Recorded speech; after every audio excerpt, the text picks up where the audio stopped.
Time for open canvas. Don't forget to bring an open mind. Yes, folks, that's right. Bring an open mind to an open canvas. Again, that is Monday nights, 10 p.m. Eastern. UFOs to government corruption. This is Revolution Radio, freedomslips.com. You don't need to expect us. We're already here. This is the people's war. It is our war. We are the fighters. Fight it then. Fight it with all that is in us. And may God defend the right. Warning! Warning! We gotta stop them! They're gonna kill us all! See how the trouble you've started? Be they the government, be they industry, be they organized labor, be they anyone, or human beings. Time when the operation of the machine becomes so odious, makes you so sick at heart that you can't take part. You can't even passively take part. And you've got to put your bodies upon the gears and upon the wheels, upon the levers, upon all the apparatus, and you've got to make it stop. And you've got to indicate to the people who run it, to the people who own it, that unless you're free, the machine will be prevented from working at all. Revolution Radio at freedomslips.com, the #1 listener-supported talk radio station, throwing ourselves upon the gears of the machine. Revolution Radio, where information never sleeps. You called down the thunder, well now you got it. Right, you tell them I'm coming, and hell's coming with me, you hear? Hell's coming with me! Revolution Radio.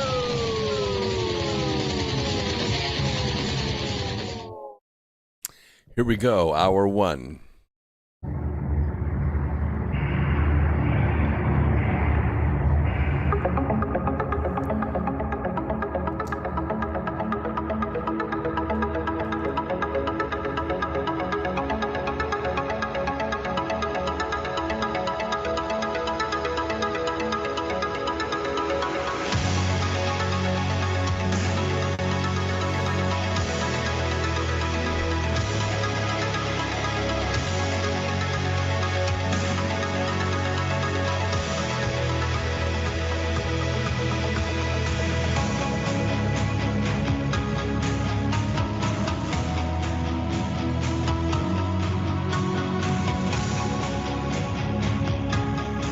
And greetings, Earth Explorers. Welcome to X Squared Radio. I'm your host, Brooks Agnew, coming to you live from an undisclosed location east of the Appalachian Mountains.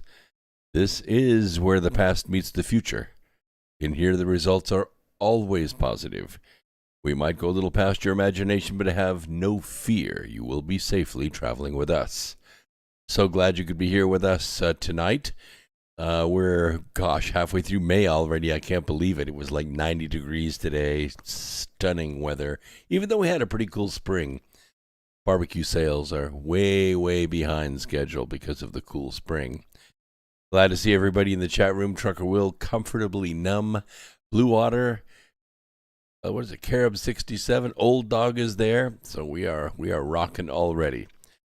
We are streaming to you live through our good friends at Revolution Radio on freedomslips.com, the #1 listener-supported network in America, possibly in the world. Who knows what can happen if all of you turned and went to freedomslips.com and made it a monthly contribution. We could change the planet. But, we are having our effect. We will cover that a little bit tonight. We're also streaming to you live on several video platforms. Rockfin, Rumble, Facebook, Twitch, DLive, Twitter, Foxhole, YouTube, and we are archived on Odyssey as well. So a lot of video platforms. We'll probably let YouTube stick around a little bit tonight. We'll see. They've been deleting about 1 or 2 episodes a week of mine from 2021. So I don't know why they're doing that. No one's listening to those anyway, but I guess they determined that they're, harmful coming up from the rear. So, yes, good to see you. Bob Connor's out there. I'm not rocking his hat tonight, but I would normally be rocking my Freedom Truckers hat. So, he's going to be coming on strong here before too long. Video games. Video games. Researchers have linked spending more time playing video games with a boost in intelligence in children, which goes some way to contradicting the narrative that gaming is bad for young minds.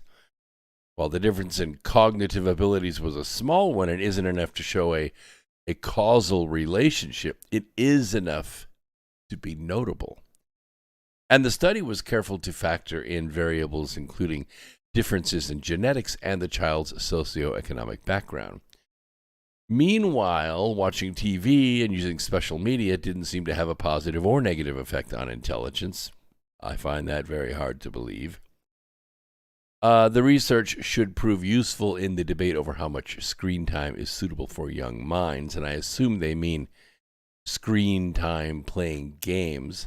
And the games are more sophisticated now. They are. I mean, you can play golf and casino games and try to avoid the more violent first shooter games. But, yeah, the games are very sophisticated and are stimulating, and you're constantly trying to figure out how to beat the game, which also stimulates the mind. The study leaders said digital media defines modern childhood, but its cognitive effects are unclear and hotly debated. This is in their published paper. Let me see where they published this paper at. Oh, in Nature. Yes, in Nature. We believe that studies with genetic data could clarify causal claims and correct for the typical accounted role of genetic predispositions, whatever that means. The researchers looked at screen time records for 9,855 kids. That's a pretty good size sampling. All in the U.S., age 9 and 10. That's a good age to do. They're reading pretty well by then. They are beginning to become independent thinkers by then. On average, the youngsters reported spending 2.5 hours a day watching TV or online videos, 1 hour playing video games, and half an hour socializing over the internet. Researchers then, that their parents know of, researchers then accessed data for more than 5,000 of those children 2 years later. Over the intervening period, those in the study who reported spending more time than the norm on video games saw an increase of 2.5 IQ points above the average rise. The IQ point increase was based on the kids' performance on tasks that include reading comprehension, visual spatial processing, and a task focused on memory, flexible thinking, and self-control. It's important to note that while the study only looked at children in the U.S. and did not differentiate between video game types, it is still a variable insight into gaming and IQ and backs up the idea that intelligence isn't a fixed constant that we're born with. In fact, it changes throughout your age. There are personality traits, though, that can affect this. For instance, I remember Michio Kaku talking about the marshmallow test. The marshmallow test. This was done, I believe it was done with 3-year-olds. And the 3-year-olds were sat at a table with a single marshmallow on the table. And the instructions were, you can have the marshmallow, but if you don't eat the marshmallow until I come back, I'll give you 2 marshmallows. Well, as you might imagine, some of the children ate the marshmallow anyway. They didn't wait for the 2 marshmallows. Some of the children didn't eat the marshmallow. They waited, and they got the 2 marshmallows. Doesn't sound like a very significant test, does it? But here's the kicker. Those kids that participated in that test were followed throughout their lives. It was about a 30-year data gathering. And what they found is that the kids that took the single marshmallow almost without fault had children out of wedlock, got married before they finished their education, were continuously in debt, never got a good paying job in their lives, and usually filed bankruptcy. The kids that waited for the second marshmallow graduated before getting married, waited until getting married to have kids, and ended up having a modicum of success in their lives. In other words, they were in middle class or better. So these tests are significant. What they do see in these are significant. I think if they follow these kids for more years, they're going to see more than just an IQ change. They're going to see a lifestyle that goes with it. Neuroscientist Torkel Klingberg, he's from the Karolinska Institute of Sweden. He said this: our results support the claim that screen time generally doesn't impair child's cognitive abilities, and that playing video games can actually help boost intelligence. As the researchers note, this is not the first study to suggest that there could be a link between the time kids spend gaming and the development of their cognitive abilities. There seem to be other associated benefits from video games as well. The team behind the current research says that small sample sizes, the different designs of studies, and the lack of consideration for genetic and socioeconomic influences have all led to the conflicting reports of the effects of screen time that we've seen to date. Those are limitations that this study aimed to minimize. All of this is to say that there are a lot of factors at play, both in terms of how intelligence might be developed and formed, and in the different ways in which screen time might affect our bodies and our habits. In other words, if you sit around and play video games for 4 or 5 hours a day, chances are you're going to be fat and out of shape and probably not have any girlfriends, just to tell you. All right, so there are other studies, and this one interests me because we cover this slightly in Remembering the Future, the Physics of the Soul and Time Travel. And specifically because my brother, my half-brother, is 9 years older than me and was chairman of physiology at Johns Hopkins, and one of his projects under his auspices at the university was the initial studies of the human genome. Now, they went from, of course, fruit flies and earthworms to primates to eventually humans. And the more they learned about mapping the genome and predicting things of the genome, manipulating the genome, the more interesting it got. I don't remember what year it was, but it was sometime around maybe, we didn't communicate much in our lives. So we maybe spoke for 2 hours in the last 30 years. But during that time, he told me that they had made some discoveries, and he and I are both plagued with the same hairline. And he said, we will comb again. So I gathered that to mean that they found the gene that grows hair on the head, and that maybe someday they could just, flip that back on. And, the fact that I picture myself, or that I self-identify as a perfectly healthy 45-year-old man with a full head of hair, might not actually be fooling myself. So I want to talk a little bit about gene spacing, not gene splicing. Gene spacing. Researchers have taken advantage of a rare opportunity to study identical twins who were separated early in life, before being raised in different countries by different families. And there are some surprising results to report, as you might imagine. So whereas IQ has been shown to be up to 80% heritable, that is to say, if you have smart parents, you're probably going to have smart kids. With twins, usually scoring roughly the same on cognitive tests, in this case, there was a substantial 16-point difference between the siblings. There were, of course, lots of similarities between the pair, but the differences were also notable, suggesting that there needs to be a rethink of how much of our intelligence is down to our genes and how much is down to the environment that we're brought up in. I know it's not much more than 16 points, but it is something. And I don't know. I mean, we realize that the genes have a choice of proteins that they can make, right? And those genes express themselves in the shape of our face and the color of our hair and the body weight and shape and athletic ability. Even health is influenced by the broad range of proteins that a gene can make. And I say that because we don't have enough gene pairs to really make up for all the proteins that our body makes.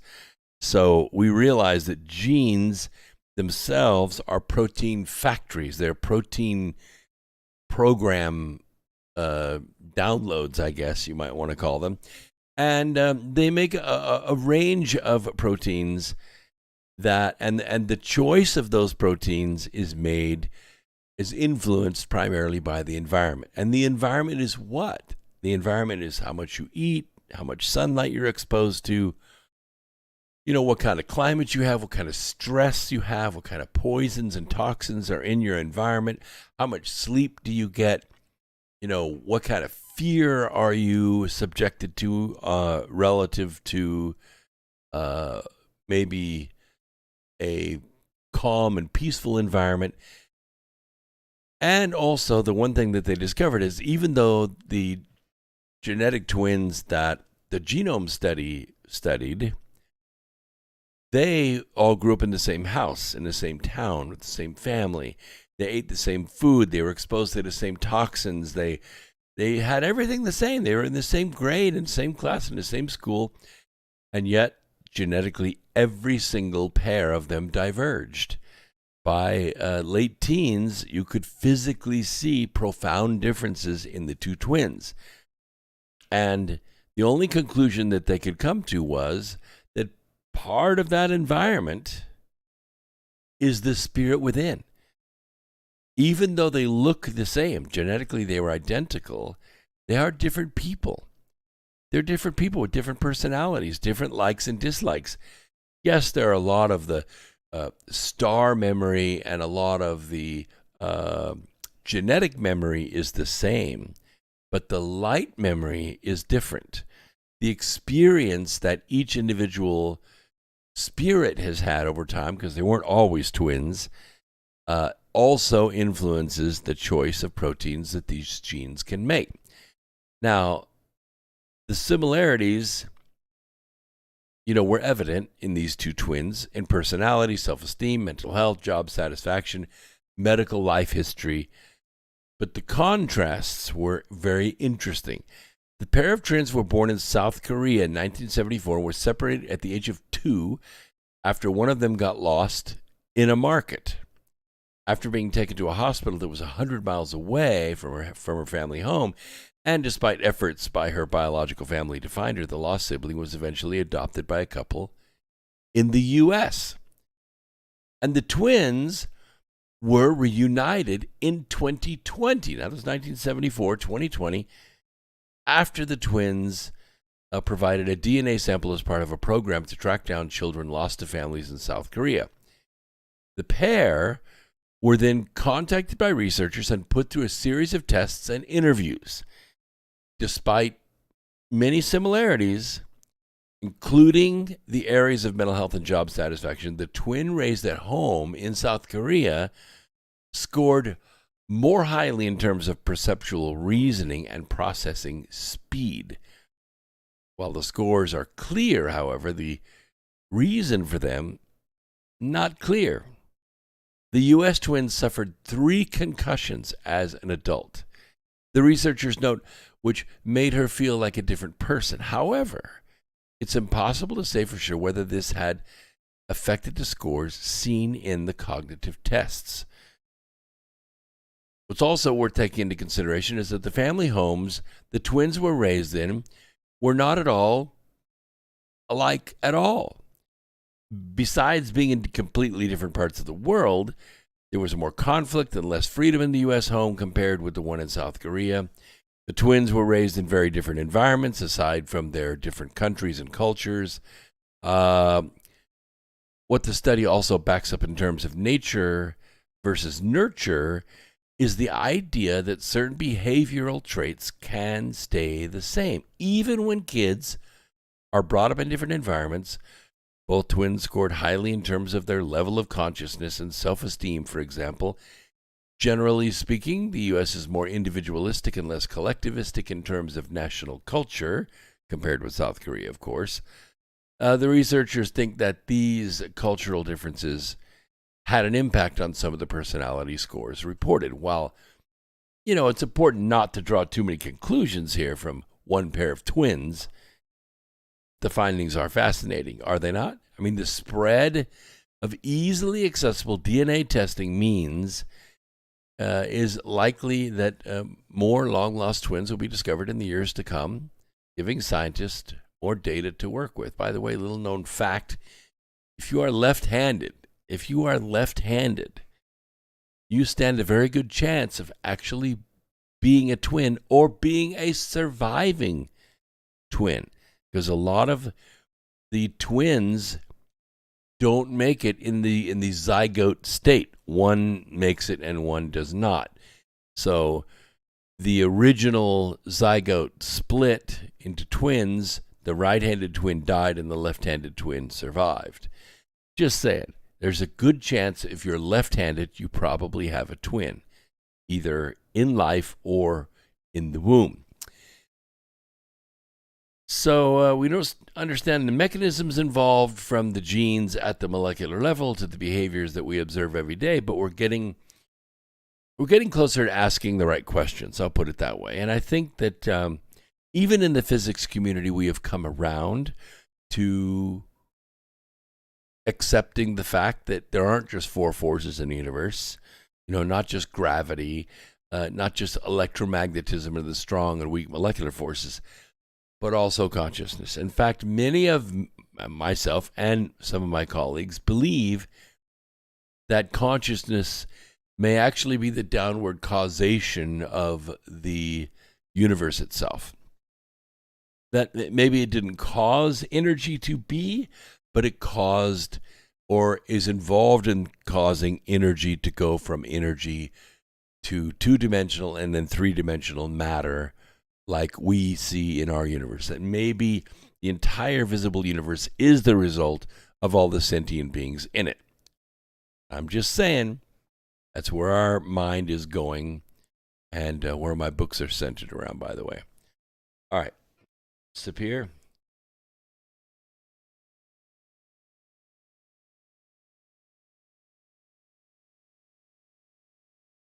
Okay, that was a gulp. I'm sorry.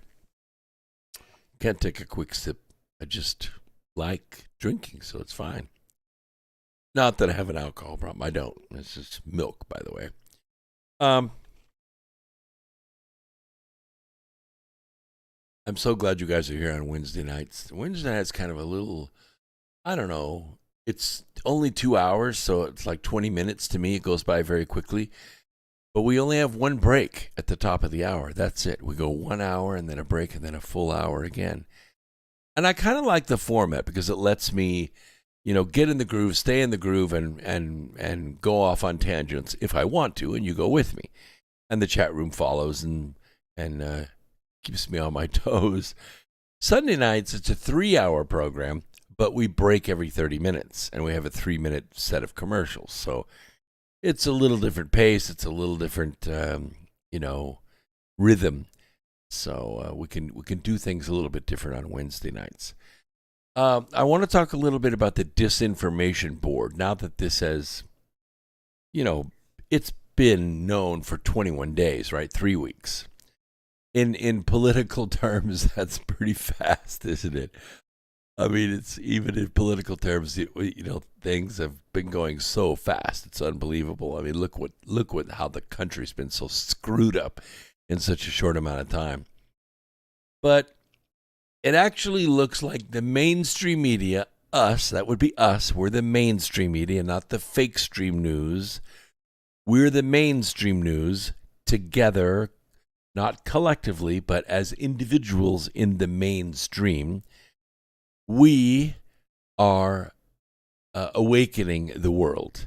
So myself and my colleagues, and there are too many to name. I mean, if you want to start in the alphabet, go from X22, through Red Pill 78 and all the way, to the A's if you want to. We all have our minds. We all have our free speech. We're all intelligent. We're able to put dots in a row and make some inference as to what they mean. That is not what the fake stream news does. What the fake stream news does is they put their beautiful news actors in front of a teleprompter and they read. They read what is placed before them. They don't report. They're not reporters. They don't investigate anything. They play act. And they build their audiences accordingly because, they have the genetics and the big head and everything that looks good on camera, and they do.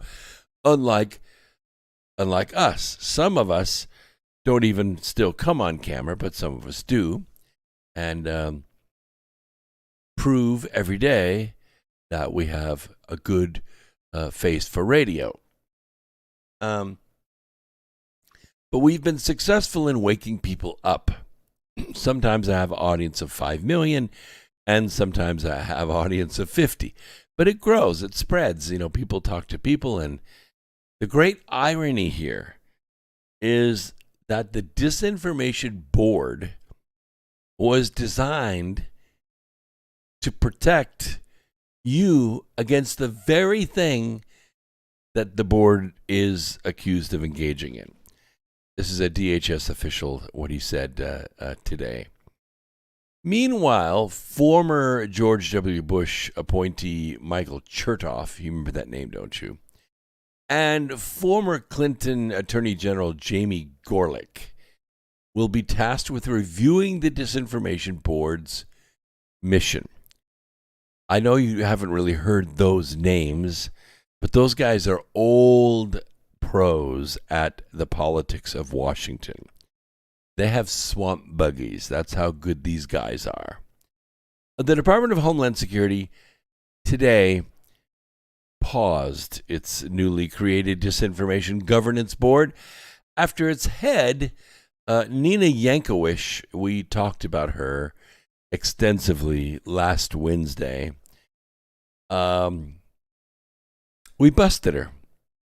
A Russiagate truther, going full libs of TikTok with creepy Disney-themed songs and a fake British accent, lending to the nickname Scary Poppins. I call her Nina Yankowish. According to the Washington Post, she's 33 years old, by the way. Kind of rough looking for 33, don't you think? I know that's a slam. It's women... very sensitive about that. Kind of rode hard, put up frizzy. You know what I'm saying? Anyway, she was thrust into the spotlight, or should I say Yankowish thrust herself into the spotlight by the very forces she dedicated her career to combating. Yeah, she actually had a career. A lot of you don't know this, but, Yankowish is Russian. Okay, she's from, it doesn't get any better than this. Because, she's the head of this brand new George Orwellian Department of Truth, right? Ministry of Truth. And 3 weeks after we learned that she existed, that this new board was being put together, the Disinformation Governance Board is no more. It's being paused, which means not only is it out of money, it's out of steam, which means they didn't think things through very well, as they usually don't. Because you know why? Because they don't ask us. If they were to call me up and say, "Oh, Dr. Agnew, what do you think of our new Disinformation Governance Board?" I would have told them, you know what? That's effed up. I wouldn't do it if I were you, because we're going to clean your clock. And I could have saved them a lot of embarrassment. But maybe they like the embarrassment. Maybe they get something out of the embarrassment. Do you think maybe? Because they do it a lot. They do it a lot. It's like, when you stub your toe and you're hopping around on the floor in pain and your 1.5-year-old laughs his ass off, you think, but I'm hurt. You don't want to go and stub your toe again just because it makes your 18-month-old laugh, do you? But that's what they're doing. That's what Virtual Joe and his gang of criminals do every day. So yesterday, Nina had drafted a resignation letter in response to the board's dissolution, probably by request. I mean, the TikTok video was pretty bad. Did you watch it? Did you watch the whole fragilistic thing? It was rough. I mean, it was like Julie Andrews' casting couch. No, maybe for a horror movie. But anyway, last night, DHS officials had an urgent call with Yankowish, where they gave her the choice to stay the course even if the work was put on hold. I'm not buying that. I'm not buying that. According to the report, working groups. You know what a working group is?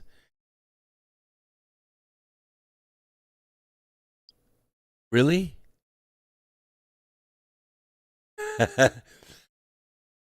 Okay, a working group is like people that are on a Teams meeting. I don't know if you know what Microsoft Teams is. Teams is like a meeting software that's in Microsoft. A lot of companies use it to have team meetings. They put together Scrum teams. I know Scrum is a rugby term, but it means, you're going to concentrate on something for 2 weeks. And so you're going to talk about what you did yesterday, what you're going to do today, and what it is you're going to try to accomplish in the 2-week sprint, sprint.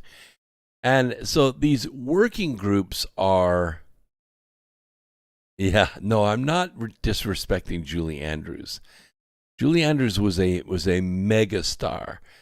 I mean, there may be another Julie Andrews, but for that voice and that face and that talent and that innocence, that blue-eyed, beautiful innocence to come to the big screen when it did, it was perfect. From Mary Poppins to, Sound of Music and everything in between, she was magnificent. Everything she touched was beautiful and magical and wholesome. And I'll tell you, lots of people have tried to do tributes to her. The one that really choked me up, the one that really got to me, I know you're going to say this is not very good, but it is good because I appreciate good art where I see it. It was Lady Gaga. Lady Gaga at the American Music Awards did a live tribute to Julie Andrews by singing The Sound of Music. And Lady Gaga was stunning, absolutely blew me away. I think it blew Julie Andrews away too. Very, very awesome. Of course, Julie Andrews had surgery on her throat, and although she was able to act, she was never able to sing again after that. And that's a tragedy, but it's also a gem because we get this rarity. We get this thing on film and on audio that never existed again, ever. It's rare and it's beautiful. So I'm not disrespecting Julie Andrews. What I am doing is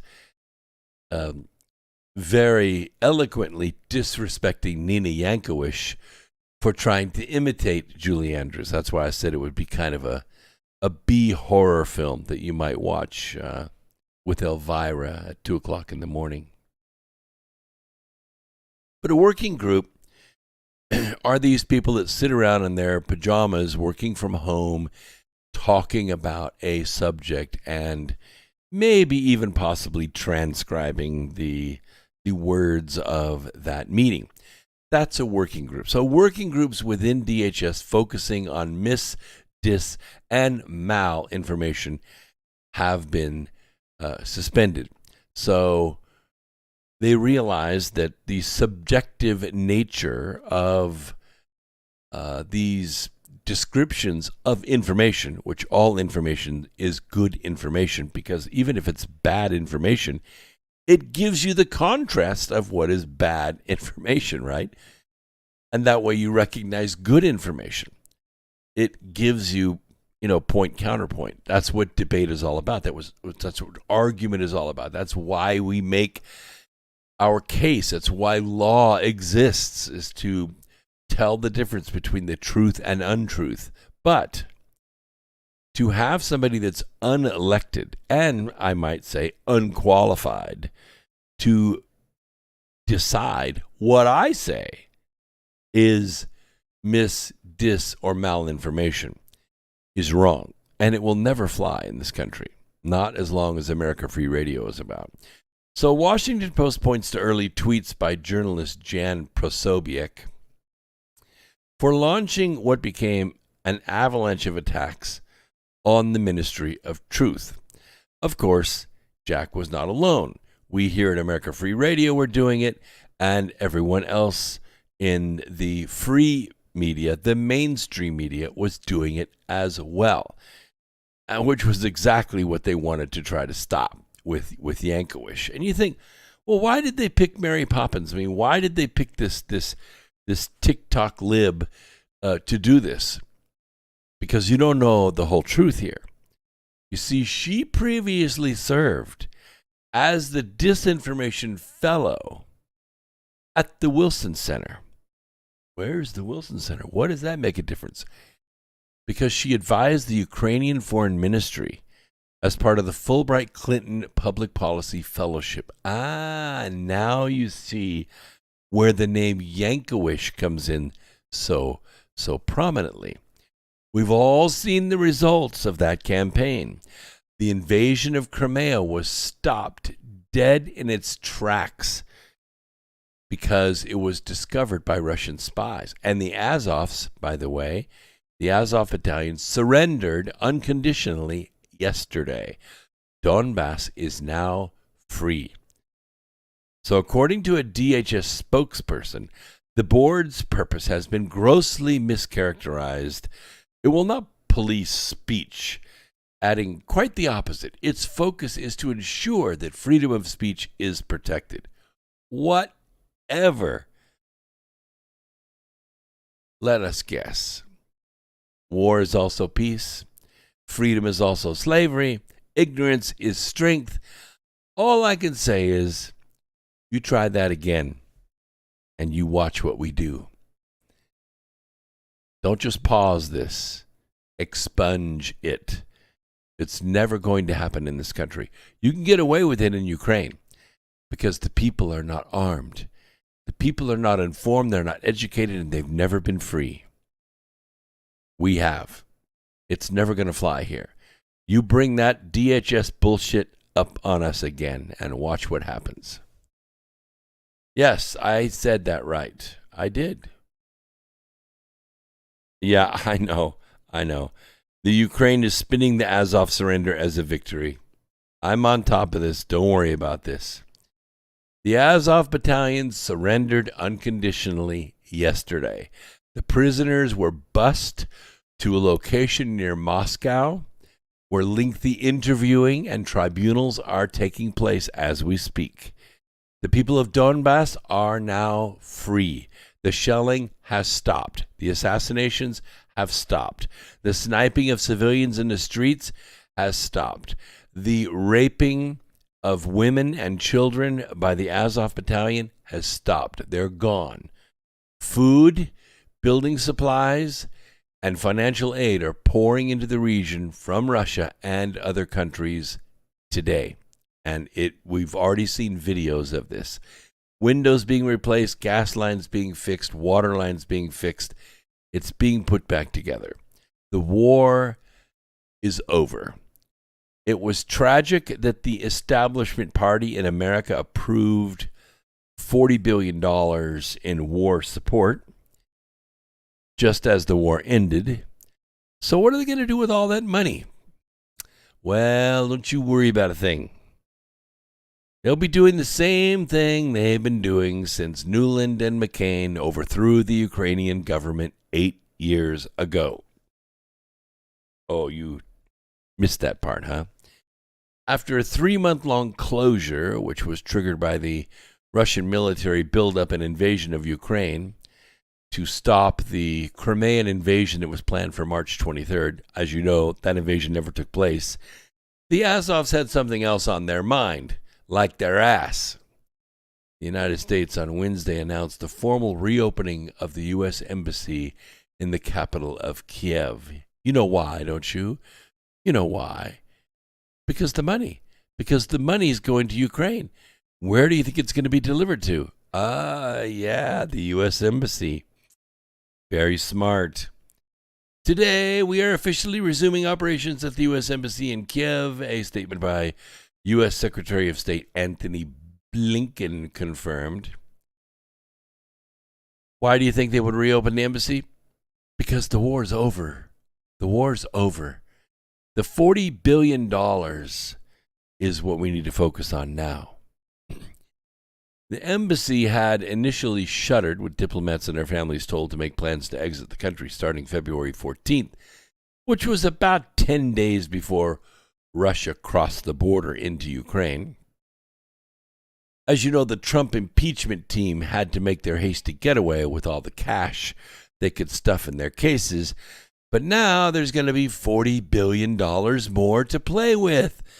So Blinken has indicated that initially a small group of diplomats will return to staff the embassy, but noted that consular operations will not immediately resume amid the ongoing war in the country, whatever that means. See, consular operations would be basically making out visas.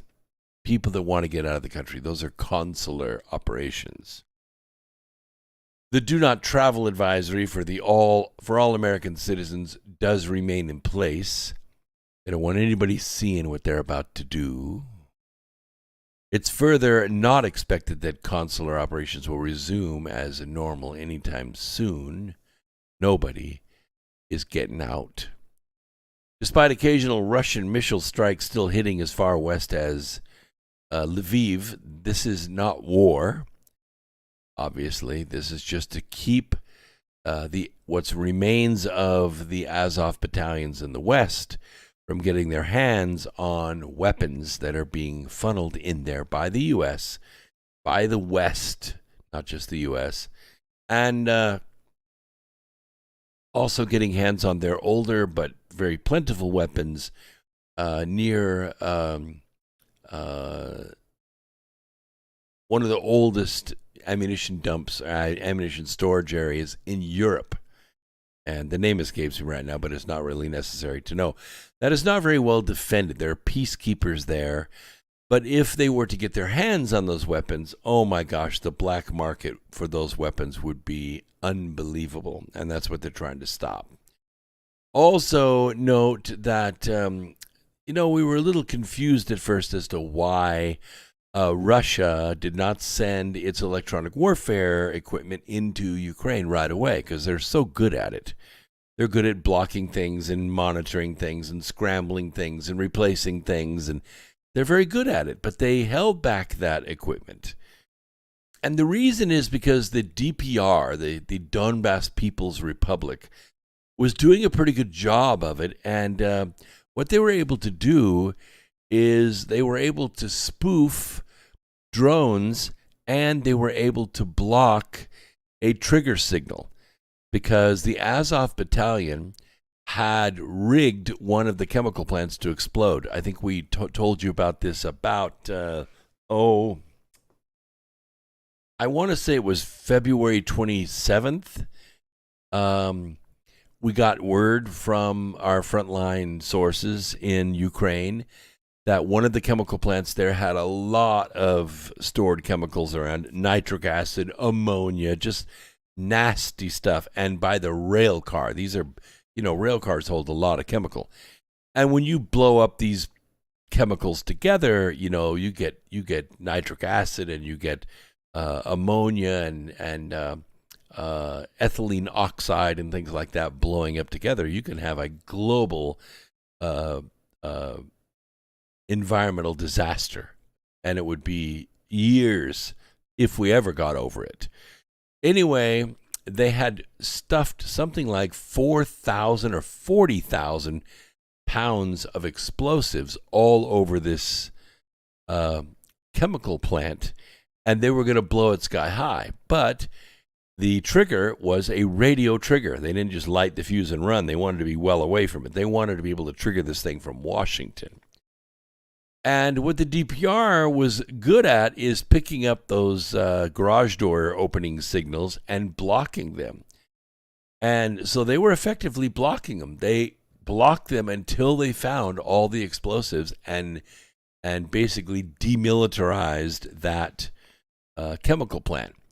Now, this is the intelligence of the Russian strategy, because had Russian electronics warfare vehicles gone in there, first of all, they might not have been able to block the signal because they wouldn't have known what it was quick enough.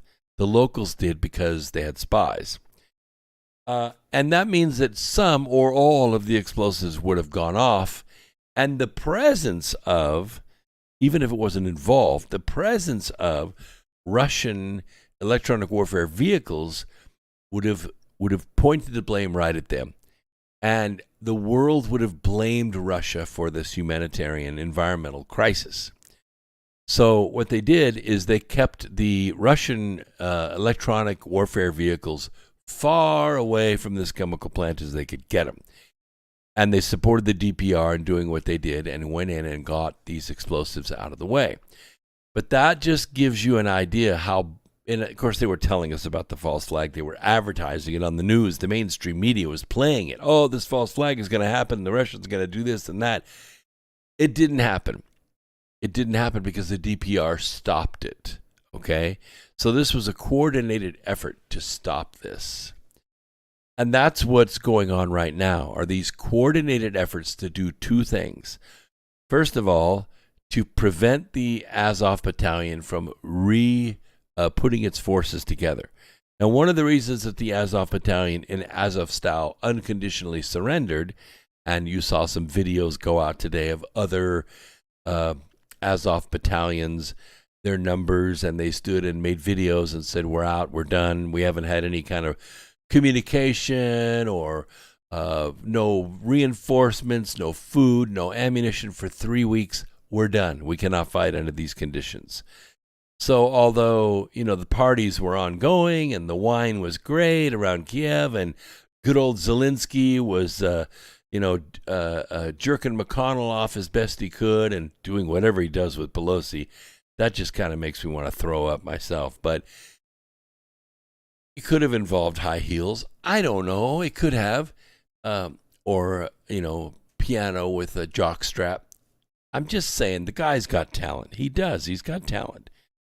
But while all that was going on, the real fighters, the guys that were in the field, following whatever orders they had in the beginning of February, prior to their glorious invasion of unarmed Crimea, fell flat on his face. The orders just didn't go through. So because of that unconditional surrender and the very bad light that this puts on any kind of military mastermind in Kiev, because I think he got stoned and missed it. I think he's been doing a little bit too much of that cocaine on his desk. We saw a picture of the other day. I mean, it was a wad of cocaine. Did you see that? It was like 3 tablespoons of cocaine, piled on his table. He didn't even bother to put it in lines. No, he just doing it and then making his selfie videos. It can't go wrong. He's a billionaire. He's got money in Costa Rica. He's got money in Miami. When this show is over, when this gig is over, he and Kolomoisky are going to go party, with Cubans in Miami. That's going to be on. Yeah. And, okay, maybe. I'm not saying Nina will be there. I hope she is there. I think it would make interesting photography. You know, she could sing. He could play piano with his dick. I mean, it's a winner. It's Netflix is looking for something. This could be it. Zelensky and Yankovic, right? Huh? It has a ring to it. See, there is life after war. There is life after war. I know. Sending them $40 billion for more coke. That's what Dr. Strangelove says in the chat room. I think it's going to go way beyond that. I don't really think that that Miguel and his buddies are going to be able to put their hands on this money. Yeah, I think they got this money earmarked, and I think the people that really, you know, have their eye on this money, they've already been over there.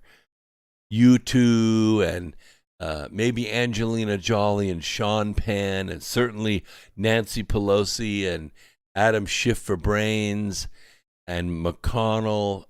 That's where the money's going. That's where the money's always gone. That's where it's gone since Biden and Nuland and McCain overthrew the government of Ukraine 8 years ago. And they just got to make one last push for it. And I'll tell you why they're going to do that in a little bit. Right in the next hour, I'll tell you why they're doing it. And by the way, it is May 18th today. Happy birthday, Donald Trump. 9 days from now is my birthday.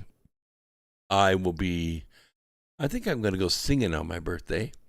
This coming Friday, I'm going to a semi-pro baseball game. I love to watch baseball. It's just an American pastime.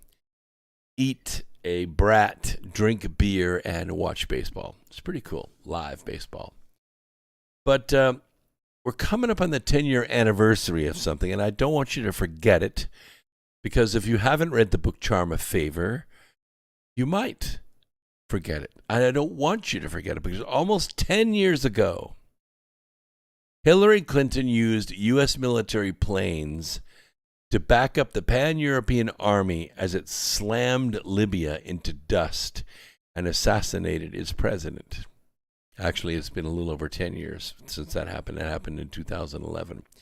The country's been stripped of wealth, weapons, and leadership for a decade to fund and arm Obama's armies around the globe.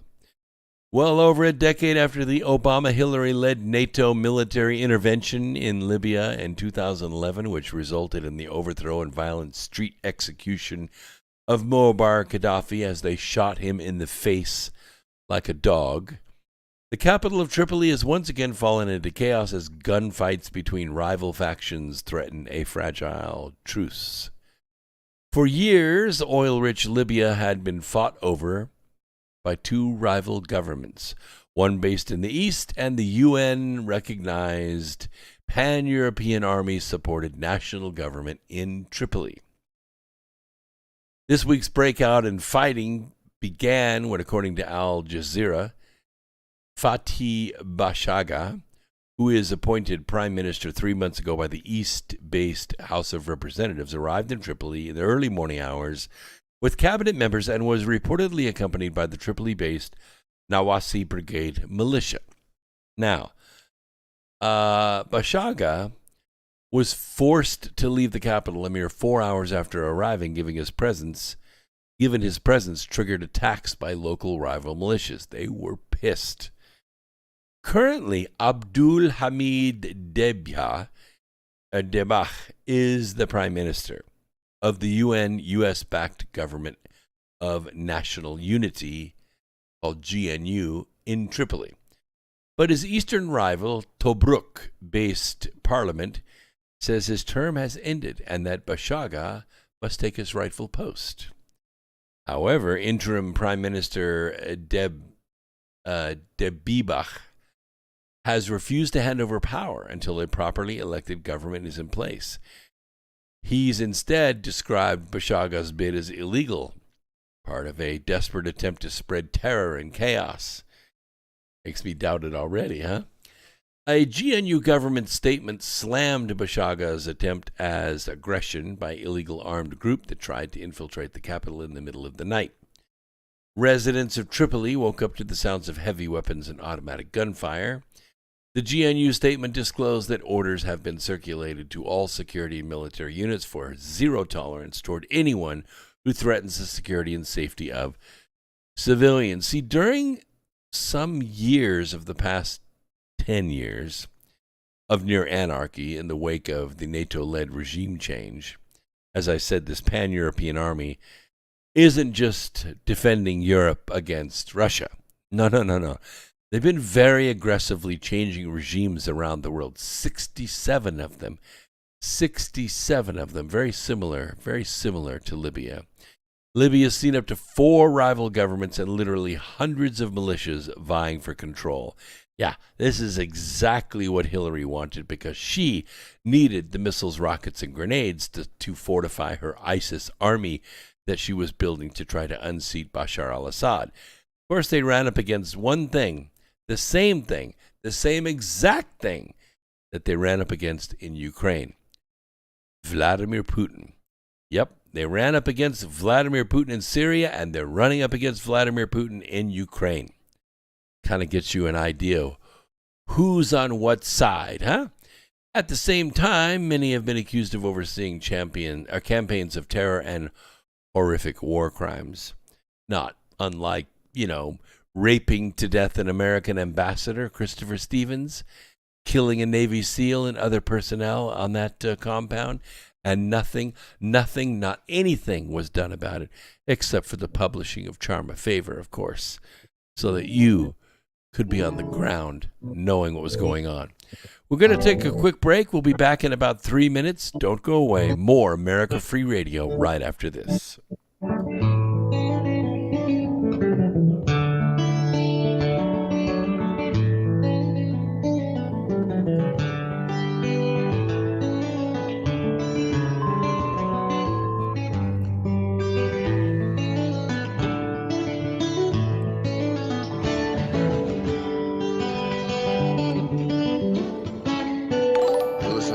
Radio at freedomslips.com, and we'll be right back after this message.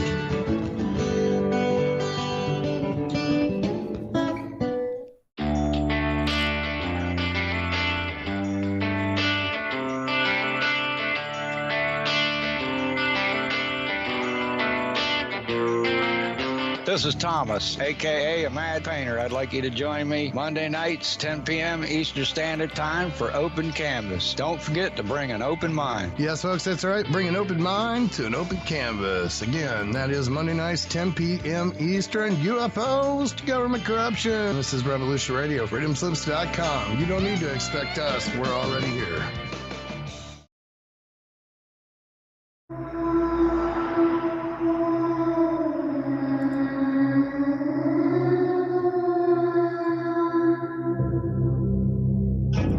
Interested in the paranormal, murder mystery, real natural law? Do you enjoy interviews with amazing guests? Then join Crypt Rick every Monday night, 6 p.m. Eastern Standard Time, right here on Revolution Radio. Studio A, freedomslips.com. Crypt Rick's High Thinking. Welcome to the Crypt.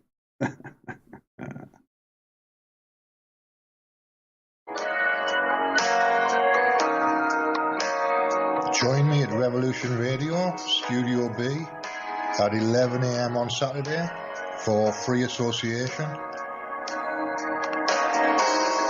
when we take a look at philosophy, spirituality, psychology, social issues, and geopolitics. It's every Saturday at 11 a.m. Eastern on Studio B at freedomslips.com.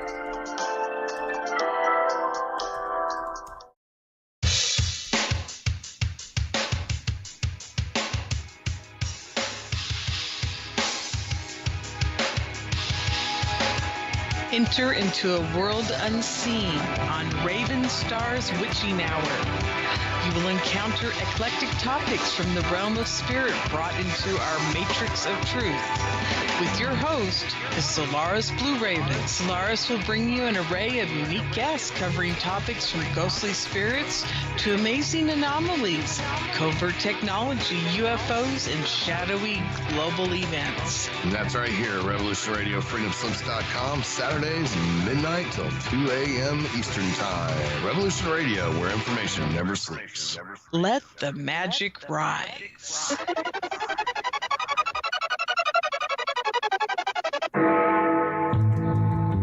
Galactic Interstellar Council on Revolution Radio Studio A, Fridays at 2 p.m. Eastern.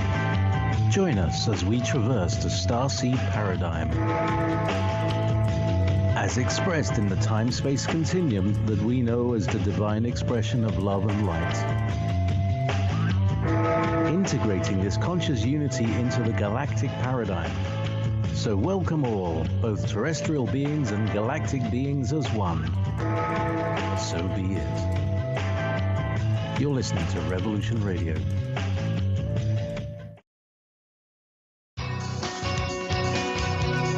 Thank you for listening to Revolution Radio at freedomslips.com. Any commercial advertising you may hear in this program is of the sole discretion and benefit of the host of whose program you are listening to. Revolution Radio does not endorse any commercial products, nor does it accept monetary compensation for on-air advertising of commercial products, nor will it ever. We are and shall remain 100% listener supported. Any product advertising on this program are considered used at buyer risk, and Revolution Radio shall not be held liable for any claims or damages received from any product advertised within this program. Revolution Radio, where information never sleeps.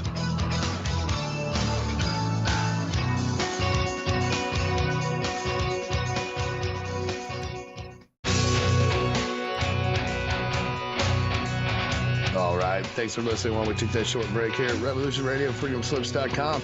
And yeah, we're going to get back to your host.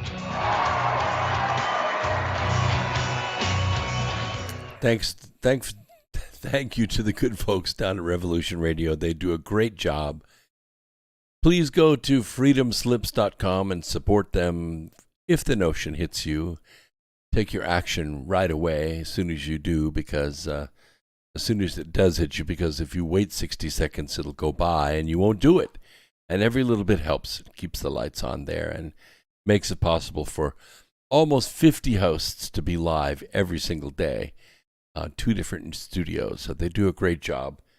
And it's a great mission. And if you go to TalkStreamLive.com, which is where all of the audio content clears on just about every podcast that's out there, the Revolution Radio is way up there as far as the ranking, right up there next to Blaze TV and Newsmax Radio. And yeah, they do a very, very good job. And we're so privileged to be the Wednesday night 8 p.m.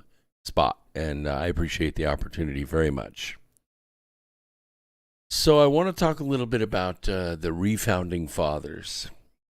This is my title for tonight's program, The Refounding Fathers. The famed reformer in the field of psychiatry who is spotlighting Virtual Joe and his gang of criminals and their stealth move to give the World Health Organization's chief unilateral power to declare health emergencies in the United States. It contends the U.S. effectively is ceding its sovereignty to the Communist Party government in Beijing.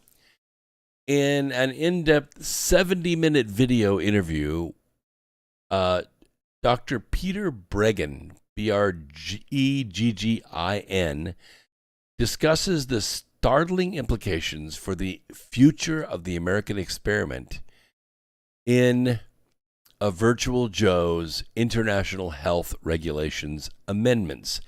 Now, you have to understand, Virtual Joe didn't write these amendments. These amendments are written by globalist think tanks.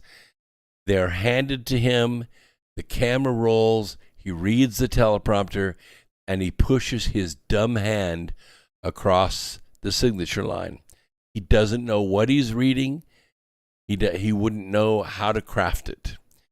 The proposed regulations, and by the way, these are not passed by Congress until after the fact. They'll be subject to votes at the upcoming annual meeting, not in Congress, not in the Senate, not by any governorship. No American gets to cast a vote. This is at an annual meeting of the World Health Organization's governing legislative body.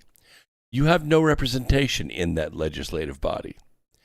It's because this is at the World Health Assembly. It's going to take place May 22nd through 28th in Geneva, Switzerland. You're not going to be there. You're not going to know what happens there. You have no say in what goes on there. Yes, that's the ultimate in tyranny. But the current World Health Organization Director General, whose name is Tedros Adhanom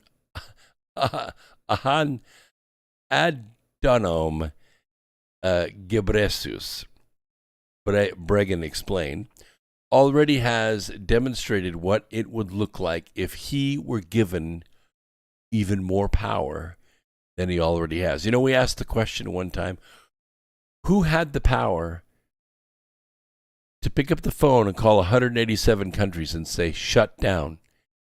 It was him. It was Tedros. Yes, the guy that goes to the parties in the women's underwear. That guy, Tedros. He has collaborated with Beijing in covering up the origin of the COVID-19 pandemic and agrees with the regime during the early stages that the virus wasn't dangerous. He's the one that got it going. He's the one that helped it spread. Quote, the U.S. is the one power that stands in the way of globalism. Many Americans, Mr. Bregan said, hold to a Judeo-Christian tradition that believes God doesn't intend for us to be run by the communist Chinese or Bill Gates or any of these Western or Eastern predators. A graduate of Harvard and Case Western Reserve Medical School, Bregan, who's now 86, is known as the conscience of psychiatry for the many reforms he has brought to the field, including stopping the use of lobotomies and electroconvulsive therapy, shocking the crap out of people, along with harmful drug therapies like LSD and Thorazine. His latest book is COVID-19 and the Global Predators, We Are the Prey, which unpacks the web of organizations and people profiting from the panicdemic.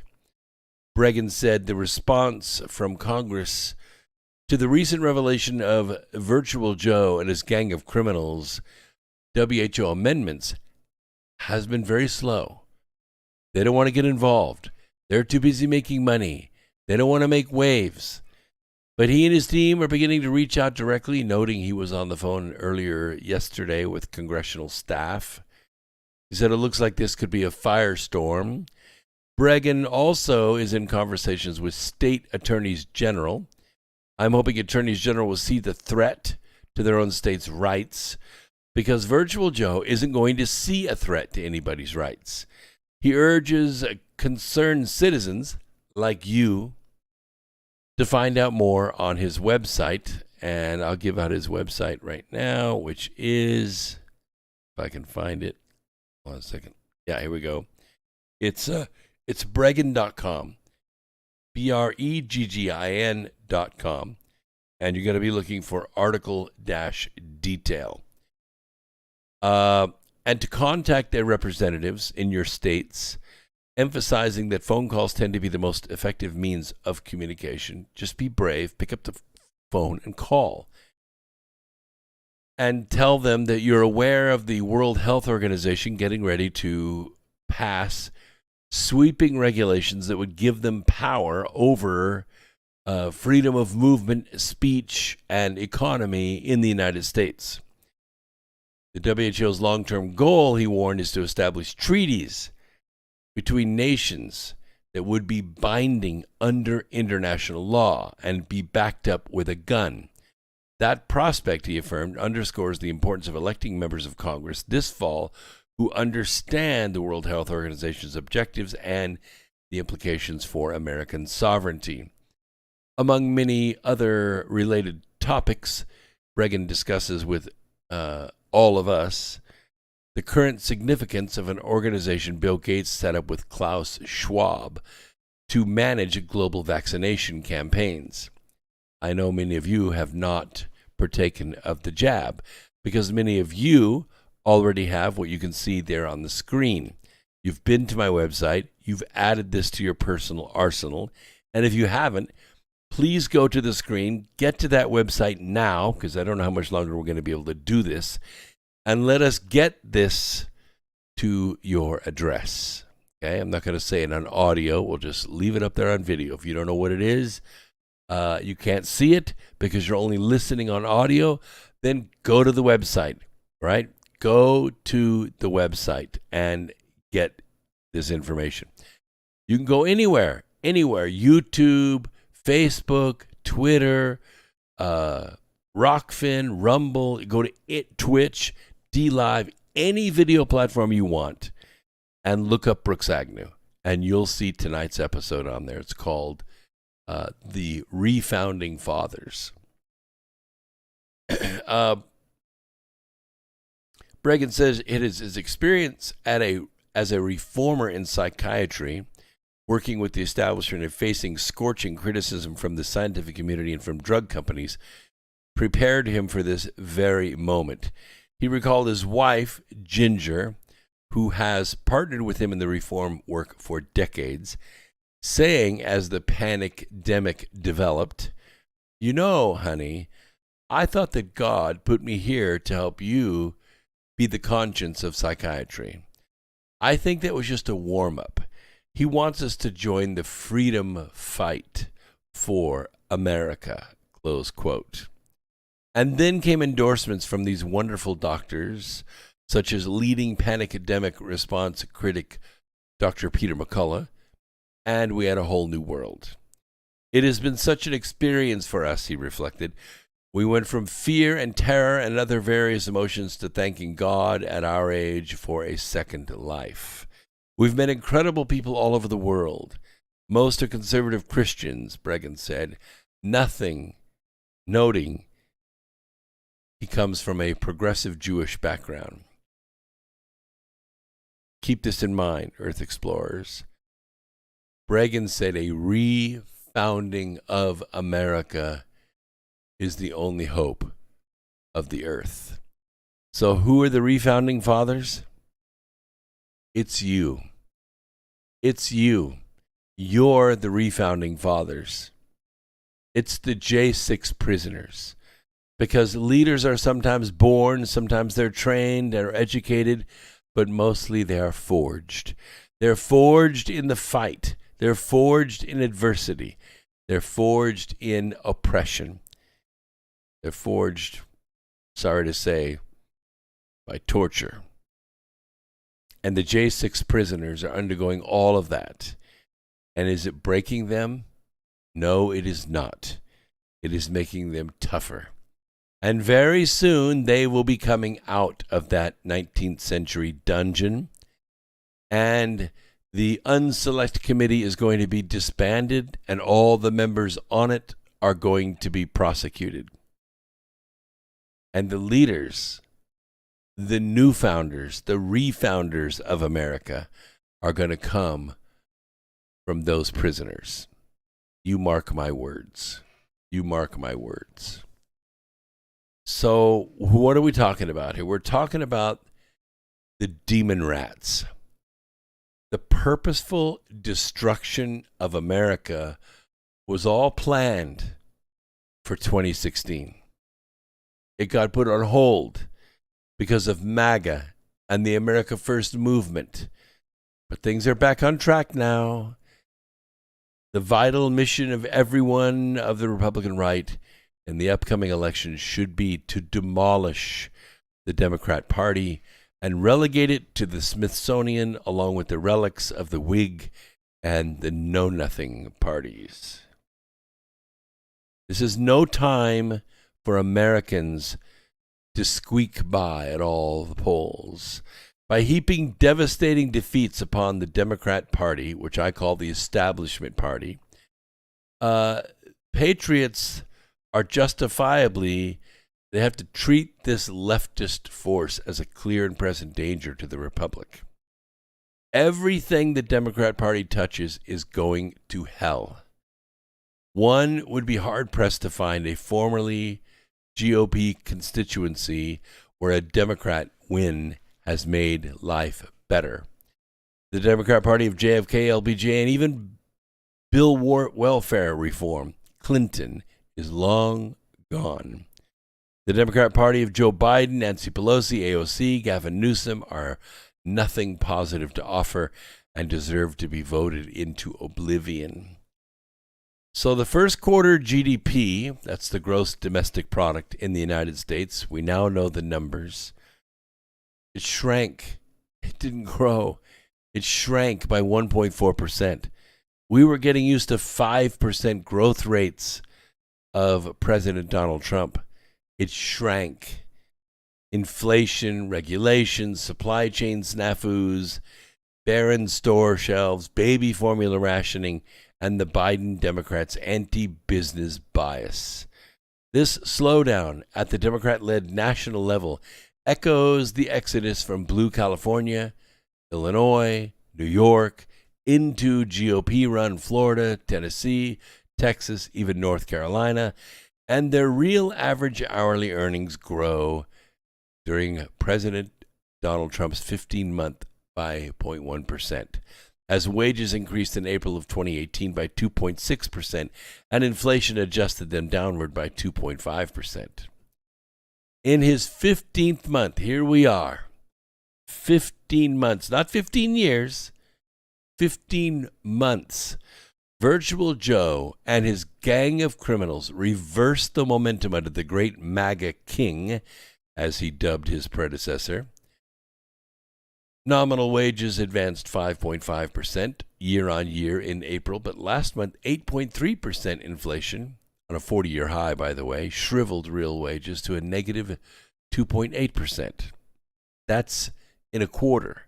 So it's going to put you somewhere around, 9.6%. Or maybe 11.6%. So Bloomberg notes, compared to 2021, inflation will cost the average U.S. household $5,200 this year. That's about $100 a week for the same basket of goods. Biden's 5 steps forward, 8 steps back economy is making Americans poor again. Nest eggs grew dramatically during Trump's first 16 months as the Dow Jones Industrial Average averaged up from 19,827 on January of 2017 to 24,831 on May 11th, 2018, up 25.2%. But under Virtual Joe, the Dow has languished from 31,188 on January 20th, 2021 to 32,223 on Monday. That's just 3.3%. That's very flaccid, I might say. Flaccid is the word. Flaccid Joe. Much of this is due to the Biden Democrat war on oil. Now, I heard some of you last week say, but there are plenty of oil permits, plenty of oil drilling permits. What's the problem? The problem is those oil drilling permits are permission to drill where there is no oil. The oil is on the federal lands. Or let me put it another way to make it make more sense to you. The federal lands are where the oil is. The federal lands are where the oil is.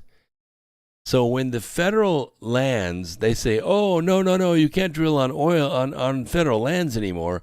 What they're really saying is you can't drill where there's oil anymore. You could drill where there isn't oil, and good luck. Good luck. But we're not going to get oil off federal lands anymore. That's what has happened. That's what has happened. Biden's one-day cancellation of the Keystone XL pipeline, his restrictions on exploration and development on federal lands, which is where the oil is, and efforts to block the petroleum industry's access to capital have curbed fossil fuel production, and that has made everything go up. It has unleashed chaos at the U.S.-Mexico border, which, 2,499,190 illegal aliens breached on Biden's watch from February 1st, 2021 through March 30th, 2022. That's up 375%.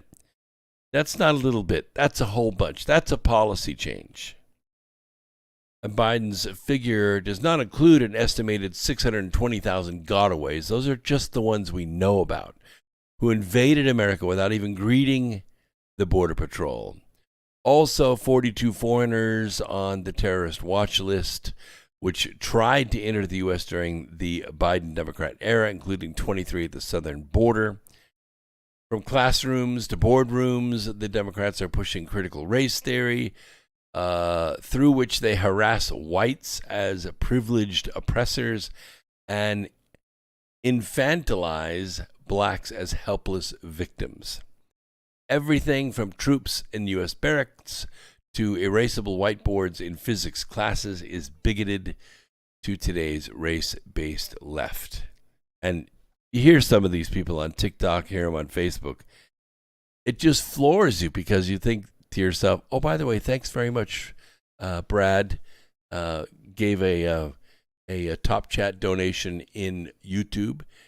And he says, pair character cheerfully blowing a party horn. Okay, thank you so much. Thank you very much. All that generosity is mucho appreciated. Thank you. Truthfully, I don't think Biden knows what he's doing. No, I don't. I don't think he realizes what he's doing. I think he is being manipulated. I think he's being used. I think the global syndicate is just writing whatever the hell they want, put it up there on the screen, and then dope him up and get him ready, getting him ready to say it. It's terrible. It's an awful, awful thing. I don't want to go through this anymore because I'm going to try to leave the program on a high note, because yesterday was a very important day. You know what day that was? No, it was D-Day. I don't mean D-Day like relative to World War II. I mean D-Day like relative to Durham. It was Durham Day. Durham Day has come. The Hillary Clinton campaign did not want its attorney, Michael Sussman, to share the Alpha Bank data with the FBI. That's what jurors were told yesterday during the defense's opening arguments in the special counsel's criminal case against Sussman. But the information known to date, as well as the modus operandi of the Spygate players throughout the years they peddled the Russia collusion hoax, render this argument absolutely ridiculously laughable. Because yesterday, the trial began. Durham Day began in earnest, following a day of jury selection, which was kind of academic. At issue here is whether the former Clinton campaign attorney lied to former FBI counsel James Baker when Sussman provided him data and white papers purported to show the existence of a secret communication network between the Russian-based Alpha Bank and Donald Trump.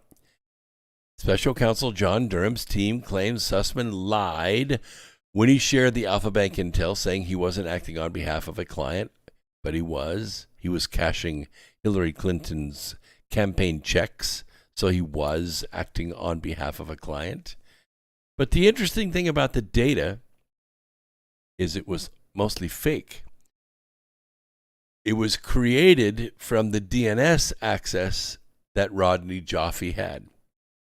Yeah, Rodney Joffe was the trusted company that had the contract to monitor the digital activity of the president while he was in office, in the Oval Office.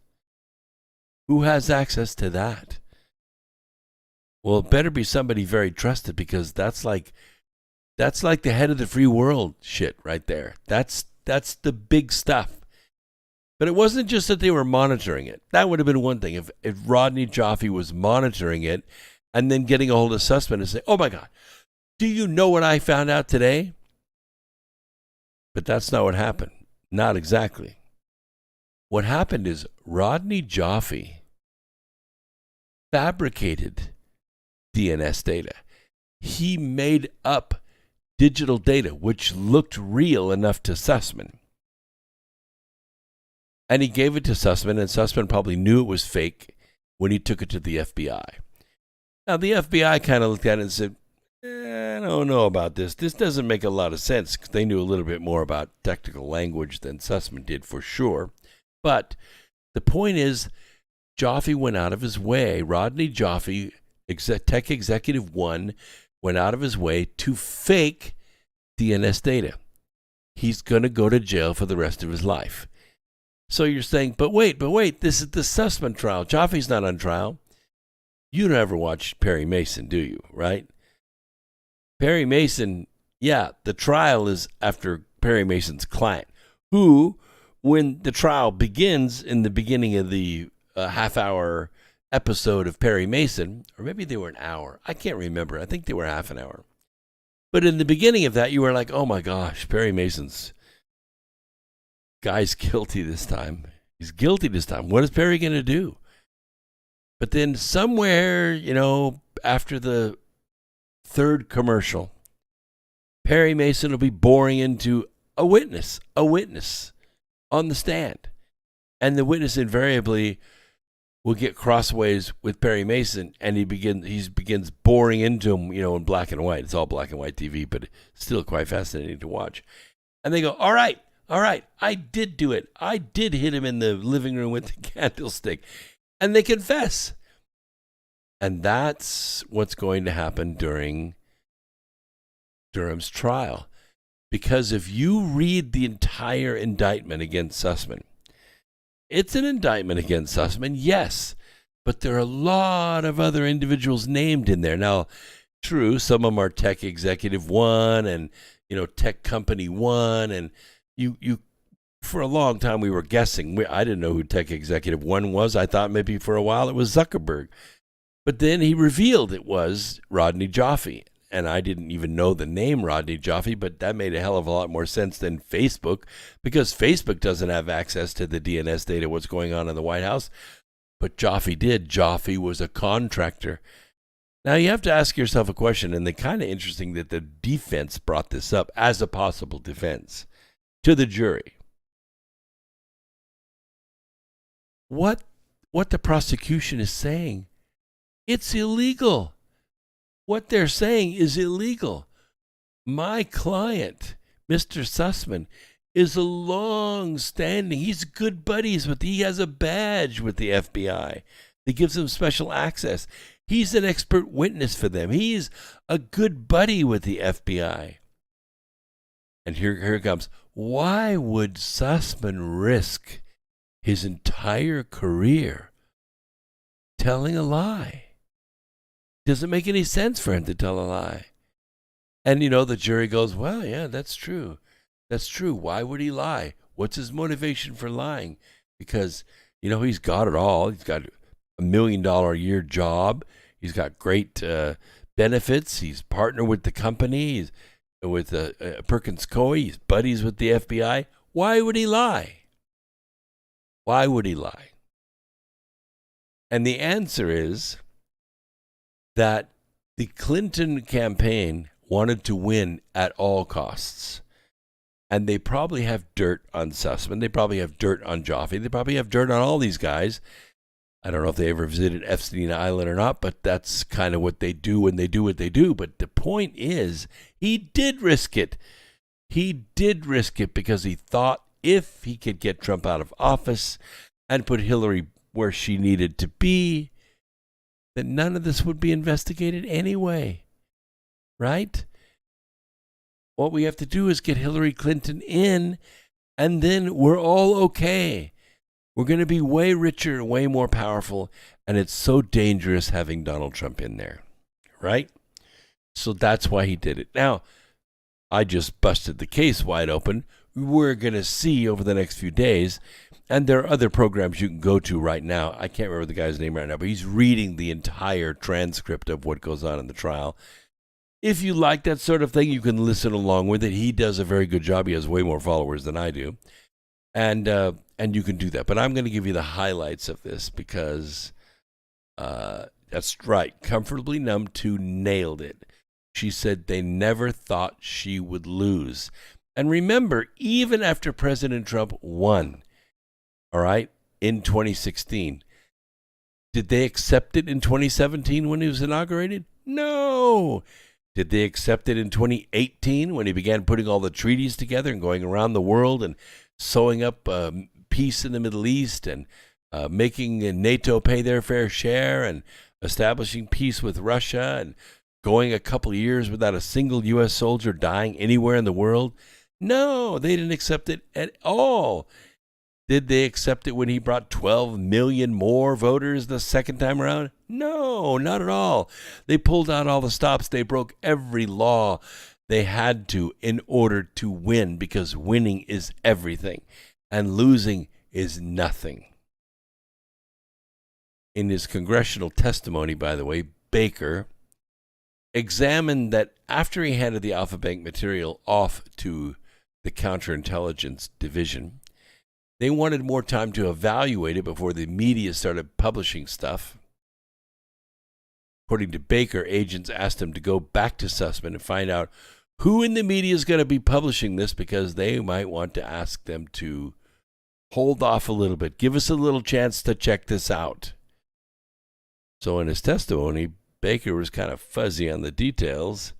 He didn't want to remember whether Sussman had mentioned the media having the Alpha Bank material during the September 19th, 2016 meeting, or only later during a follow-up conversation. What Baker stated unequivocally, however, was that Sussman had not originally identified the New York Times as the outlet supposedly ready to run the story, and that it was only later when Baker followed up with Sussman that they learned that fact. The FBI then went to the New York Times and they started a series of conversations with them to try to get them to slow down publishing what they knew. If Sussman's goal was to inform the FBI, what do you think would have happened? If it was just a heads up, of the impending story, as his attorneys argued yesterday on D-Day, he accomplished that objective, right, on September 19, 2016. And to that goal, Sussman would have no reason to answer Baker's follow-up question concerning the name of the media outlet ready with the Alpha Bank story. In fact, though, as a lawyer, he would have good reason to refuse. It was in the Clinton campaign's interest for the story to run. But if Sussman instead sought to spur the media into action, which is actually what we saw, sending the FBI into the arms of the New York Times proved the perfect plan, right? As it made the Alpha Bank story even more marketable. Hey, the FBI is here asking about that story. It must be true. Got it? Now, there's a third problem here with Sussman's line of defense. I don't know if anybody else sees it, but here's what is obvious. From the Steele dossier to the FISA surveillance of Carter Page, all this stinks to high heaven. First of all, FISA judges were defrauded. They should have, if they were any kind of judge, they should have come back and say, hey, wait a minute, you can't present false information in my court. You come back in my courtroom and you show cause why I shouldn't put you in prison for submitting false information and getting a false warrant, getting me to issue a false warrant. That didn't happen. No, that didn't happen. Something very big was going on. Very big. The Clinton campaign repeatedly, over and over again, fed the FBI and U.S. intelligence agencies, which were all coordinated together because of the January 5th, 2017 meeting that Obama had and authorized them all to talk to one another, which they'd never been able to do that before. The supposed intel on Trump was cross-pollinated between all of the intelligence agencies, from the FBI to the DHS to the NSA to everybody. They also peddled this to the press to put pressure on those agencies, either to deny it or say we're still investigating, but they had to do something, right? And then it used leaks. Remember at the beginning of the Trump administration, all the leaks, leaked here, leaked there, one meeting, another. They were afraid of their own shadow. They would gather up all the phones of everybody in the room, and then they would have their meeting, and then they would hand the phones back out. And damn, 5 minutes later, it would leak out again. And they were like, who the hell is leaking this out? Remember that? It was, I don't know, they brought in Scaramucci to try to find out who the leakers were and fire everybody, and he was a disaster, absolute disaster. But they used the leaks of the government investigation into Trump's supposed connections with Russia to drive more media coverage of the Russia collusion story, and then it kind of took a life of its own on.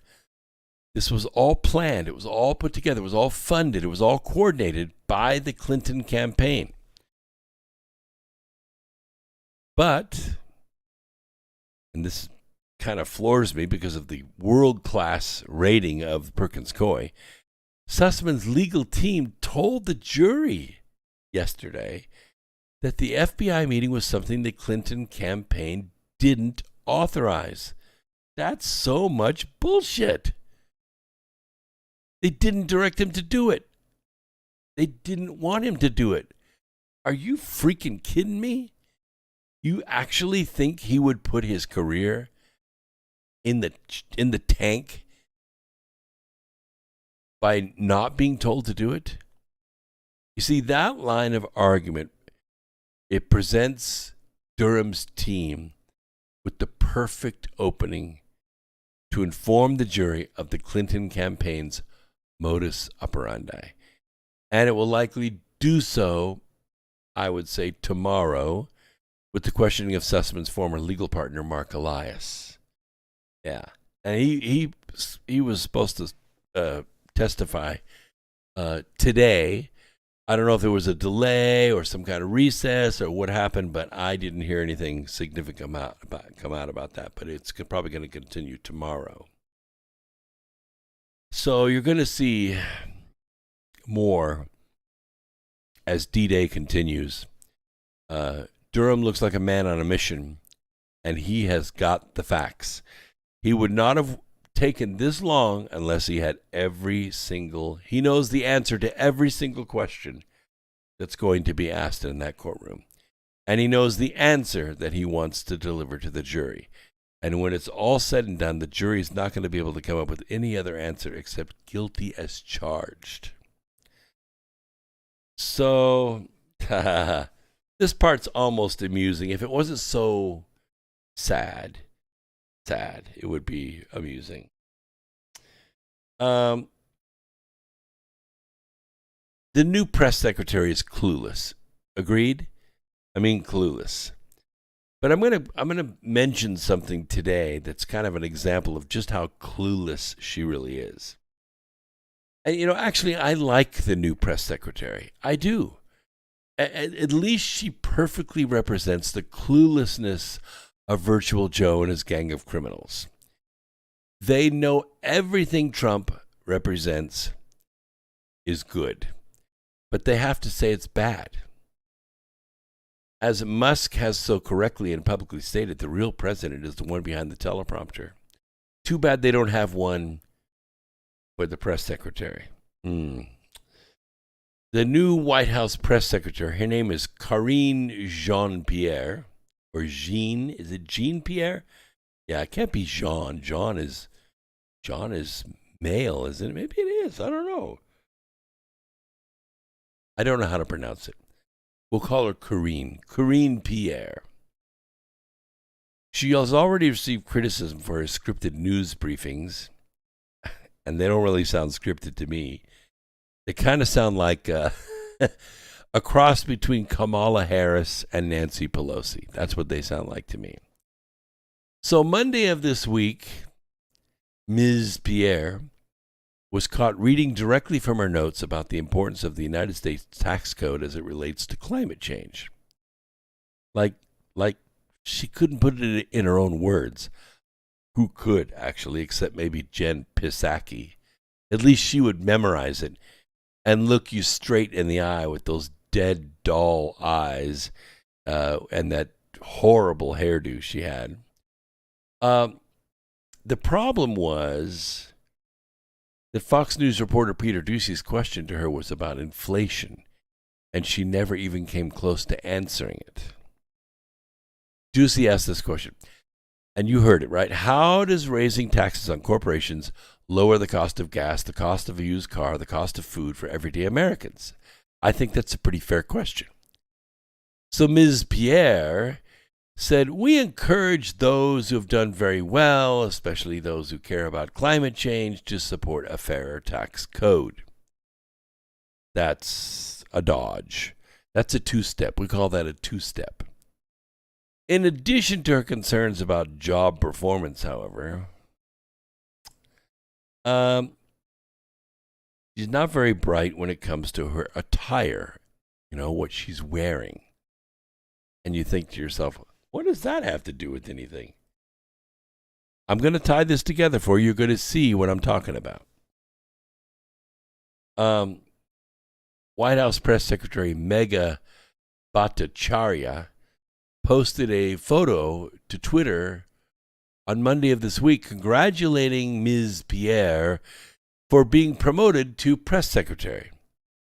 And in the image that she used, Ms. Pierre was wearing a medium-length dress of light pink color. Nobody thought anything about it. Except there's something wrong with the dress. I mean, it looks perfectly nice, from a visual standpoint. I didn't catch anything right off, but I'm not a fashion mogul, right? But leftists were kind of horrified to learn of the origins of the dress. As one savvy Twitter user noted, the garment looked very much like one designed by Ivanka Trump, daughter of President Donald J. Trump. Love the dress. Love the press secretary's dress, Michelle Perez Exner wrote in response to Bhattacharya. I too own this Ivanka Trump dress, and I'm even wearing it in my profile pic.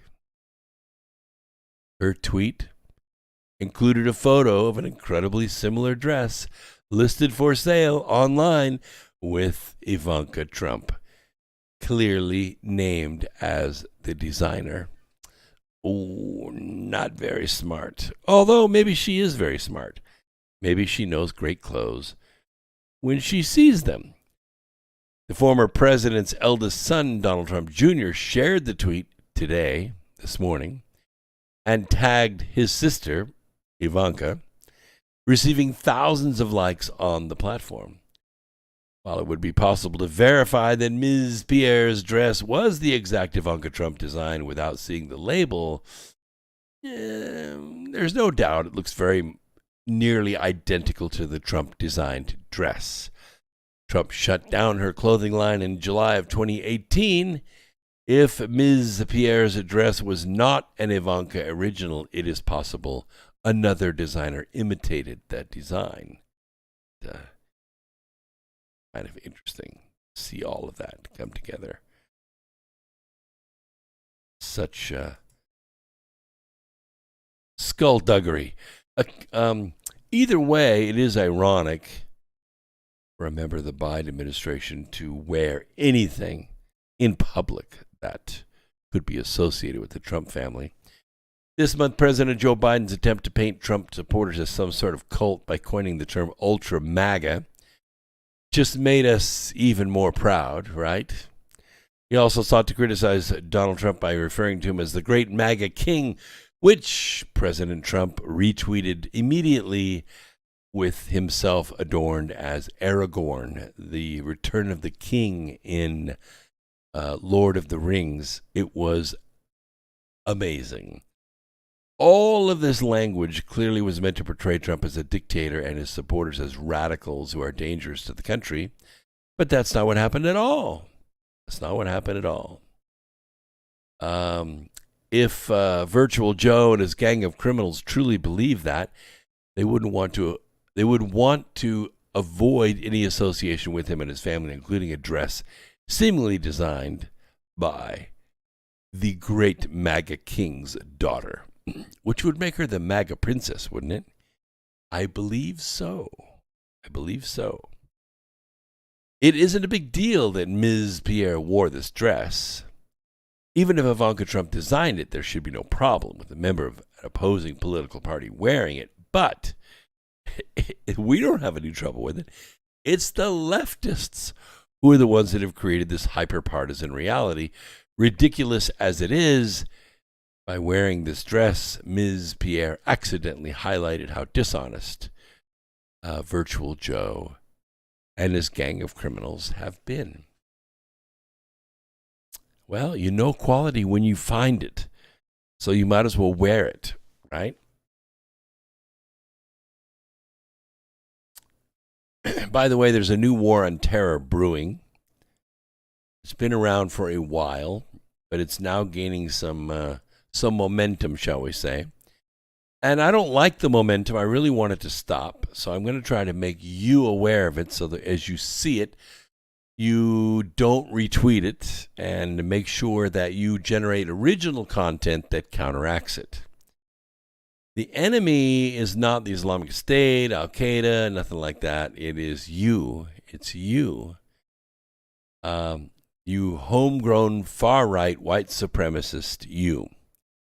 In order to further this domestic war on terror, politicians and federal bureaucrats have spread false and exaggerated claims regarding the January 6th Capitol incursion, painting it as some sort of armed terrorist insurrection, which it wasn't. I was there. It wasn't.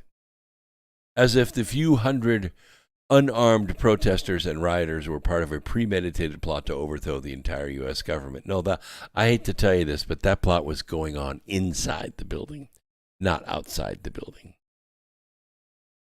So inflated rhetoric is the norm, and of course withholding thousands of hours of video that would vindicate the tourists walking around on the inside of the White House is all part of their game.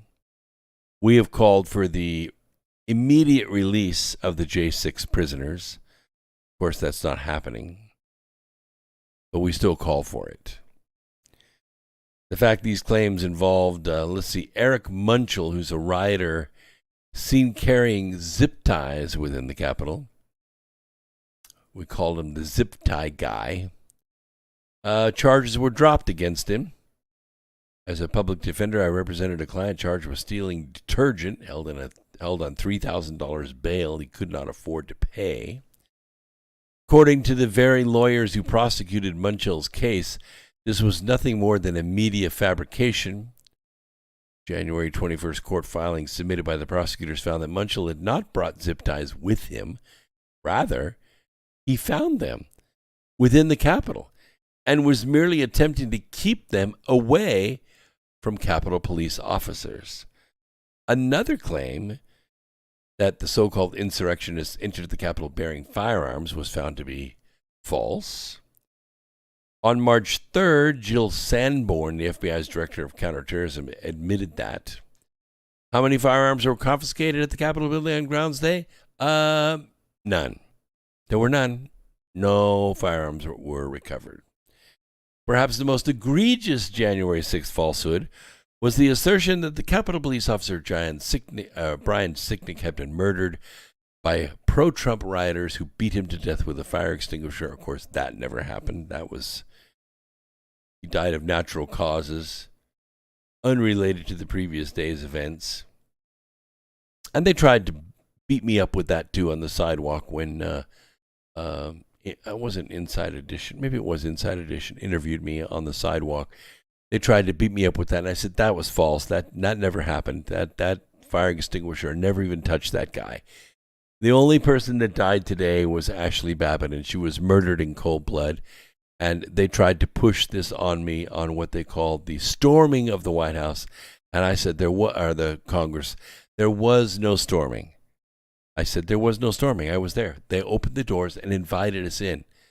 They were invited in. People went in by invitation, stayed in between the velvet ropes and took pictures walking around. Nobody did anything. The only people that damaged stuff were the FBI agents that were trying to implicate the group. They didn't want to hear it. They didn't want to hear it at all. The guy went like this. Cut the camera. Cut the camera. Don't interview this guy. But many people saw it anyway, and maybe it turned some minds.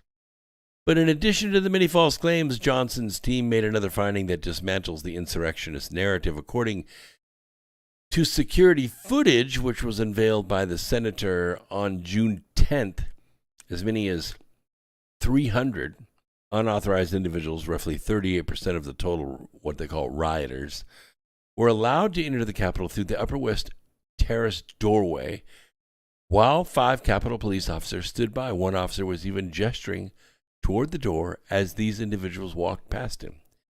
Conventional wisdom would suggest that violent insurrections would not begin with police officers peacefully ushering the so-called insurrectionists inside. Case closed as far as I'm concerned. The federal indictment claimed that members of the Oath Keepers, a group of the current and formerly serving military, police, and first responders who pledged to fulfill the oath all military and police take to defend the Constitution against all enemies, foreign and domestic, according to their website, conspired to commit illegal acts on January 6th. The indictment proves exactly the opposite.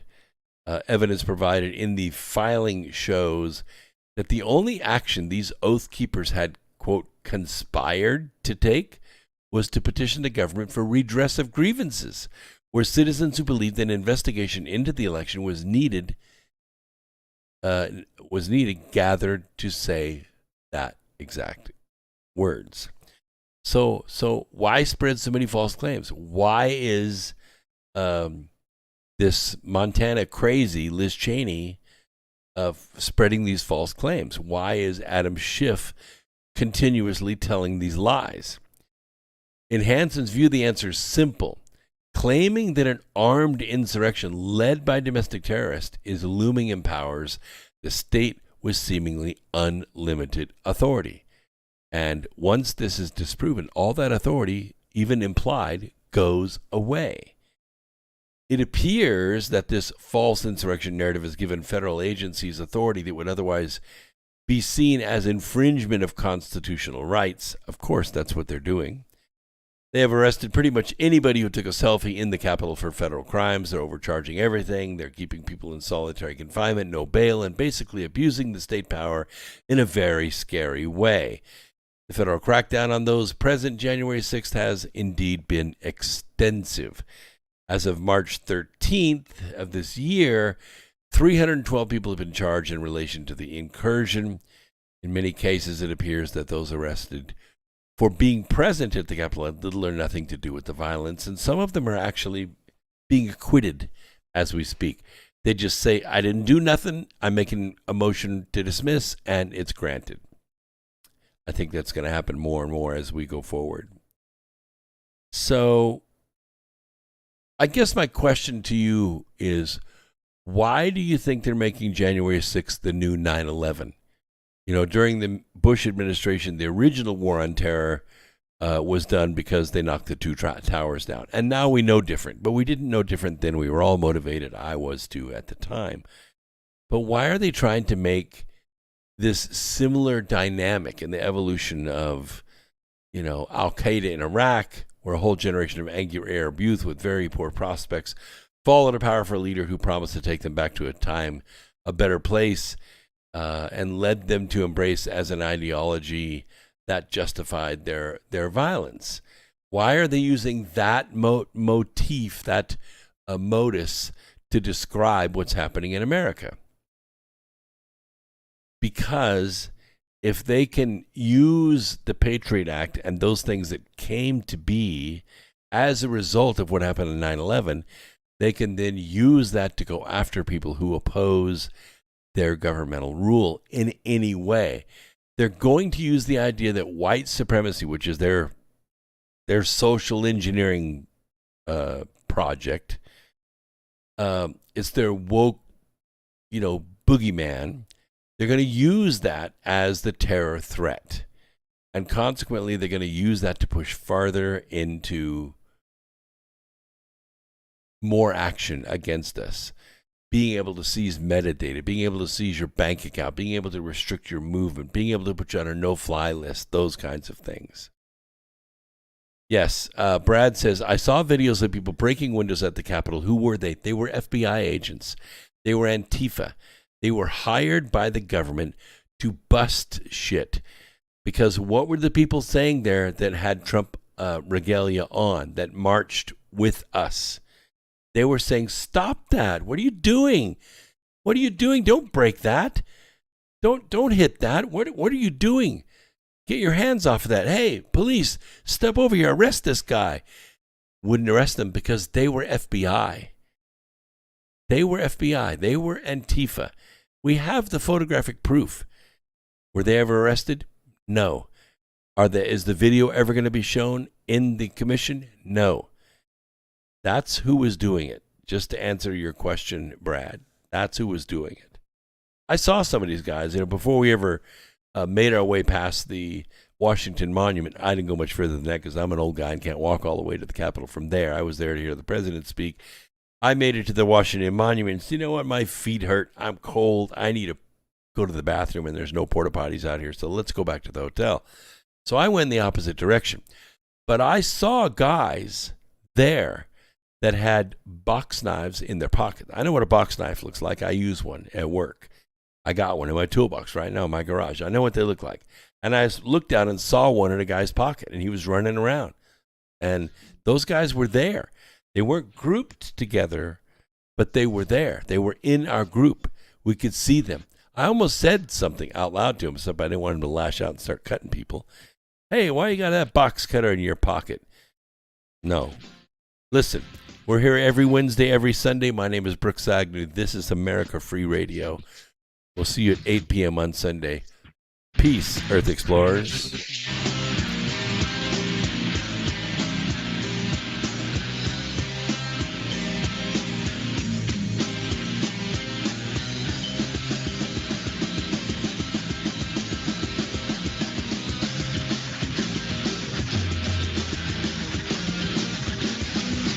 Thank you for listening to Revolution